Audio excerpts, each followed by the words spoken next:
আচ্ছা, কখনো কি খেয়াল করেছেন রাতের বেলা যখন আপনি ঘুমানোর চেষ্টা করছেন, ঠিক তখনই আগের কোনো একটা বিব্রতকর ঘটনা বা কোনো পুরনো মানুষের স্মৃতি হুট করে আপনার মাথার ভেতর চলে আসে। আপনি চান না সেটা মনে করতে, তাও জোর করে স্মৃতিটা আপনার মাথায় ঘুরপাক খেতে থাকে। জানেন কি, আপনার ব্রেন কেন আপনার সাথে নিষ্ঠুর খেলাটা খেলে? কেন আমরা ভালো স্মৃতিগুলোর চেয়ে খারাপ বা কষ্টের স্মৃতিগুলোই বারবার মনে করি? এর পেছনে রয়েছে সাইকোলজির একটা অদ্ভুত রহস্য, যা আজ আপনাকে চমকে দেবে। ভিডিও শেষ পয়েন্টটি শুনলে আপনি নিজের ব্রেনকে একদম নতুনভাবে চিনতে পারবেন। 1. The negativity bias. আমাদের মনে হতে পারে আমাদের ব্রেন অনেক আধুনিক, কিন্তু আসলে আমাদের ব্রেন এখনো আদিম যুগের মতোই কাজ করে। হাজার বছর আগে আমাদের পূর্বপুরুষদের বেঁচে থাকার জন্য কোনটা বেশি জরুরি ছিল বলুন তো? একটা সুন্দর ফুল দেখা নাকি বাঘের আক্রমণ থেকে বাঁচা? অবশ্যই বাঘের হাত থেকে বাঁচা। সাইকোলজিতে একে বলে নেগেটিভিটি বায়াস। আমাদের ব্রেন ভালো স্মৃতির চেয়ে খারাপ বা ক্ষতিকর স্মৃতিগুলোকে বেশি গুরুত্ব দিয়ে জমা রাখে, যাতে ভবিষ্যতে আমরা একই বিপদে আর না পড়ি। অর্থাৎ ব্রেন আপনাকে কষ্ট দেওয়ার জন্য নয়, বরং আপনাকে সুরক্ষিত রাখতেই ওসব বারবার মনে করায়। 2. জেইগার্নিক ইফেক্ট। আমাদের মন কোনো অসম্পূর্ণ কাজ পছন্দ করে না। ধরুন কোনো একটা সম্পর্কের শেষটা ভালো হয়নি, বা কোনো একটা ঝগড়ার সময় আপনি মনের মতো জবাব দিতে পারেননি।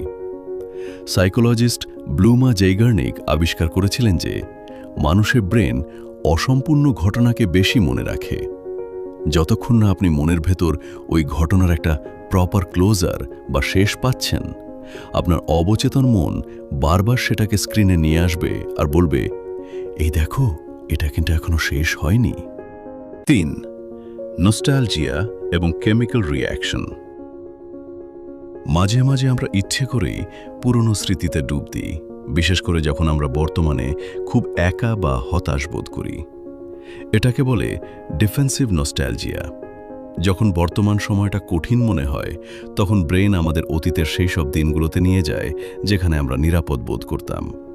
এটা করতে গিয়ে ব্রেন ডোপামিন রিলিজ করে, যা সাময়িকভাবে হলেও আমাদের একটু ভালো অনুভূতি দেয়। ভয়ানক স্মৃতি হলেও তার সাথে জড়িয়ে থাকা মানুষটার কথা ভেবে আমরা এক অদ্ভুত আনন্দ পাই। 4. Emotional anchor. একটা চেনা পারফিউমের সুবাসে কেউ একজন মনে পড়ে গেল। এগুলোকে বলে ইমোশনাল অ্যাঙ্কার। আমাদের পঞ্চেন্দ্রিয় চোখ, কান, নাক, স্বাদ, স্পর্শ যখন কোনো তীব্র আবেগের মধ্যে দিয়ে যায়, ব্রেন সেই মুহূর্তে চারপাশের সব কিছুকে একসাথে লক করে ফেলে। তাই বছরের পর বছর পার হলেও শুধু একটা চেনা সুর বা চেনা রাস্তাই আপনাকে নিমেষেই অতীতে ফিরিয়ে নিয়ে যাওয়ার জন্য যথেষ্ট। তাহলে সমাধান কি? পুরনো স্মৃতি বারবার মনে আসা কোনো রোগ নয়, এটা আপনার ব্রেনের একটা স্বাভাবিক অ্যালার্ম সিস্টেম। যখনই কোনো পুরনো স্মৃতি আপনাকে কষ্ট দেবে, জোর করে সেটাকে চেপে না রেখে নিজেকে বলুন, ওটা অতীত ছিল, আমি এখন বর্তমানে আছি। ব্রেনকে বোঝান যে আপনি এখন নিরাপদ। স্মৃতির খাঁচায় বন্দী হয়ে বর্তমানকে নষ্ট করবেন না।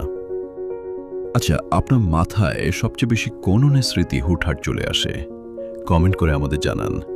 মনের ভাব প্রকাশ করলে কিন্তু কষ্ট অনেকটাই হালকা হয়ে যায়। ভিডিওটি ভালো লাগলে লাইক করুন, আর এমন সব সাইকোলজিক্যাল ফ্যাক্টস জানতে চ্যানেলটি সাবস্ক্রাইব করে বেল আইকনটি অন করে রাখুন। দেখা হচ্ছে পরের ভিডিওতে। ধন্যবাদ।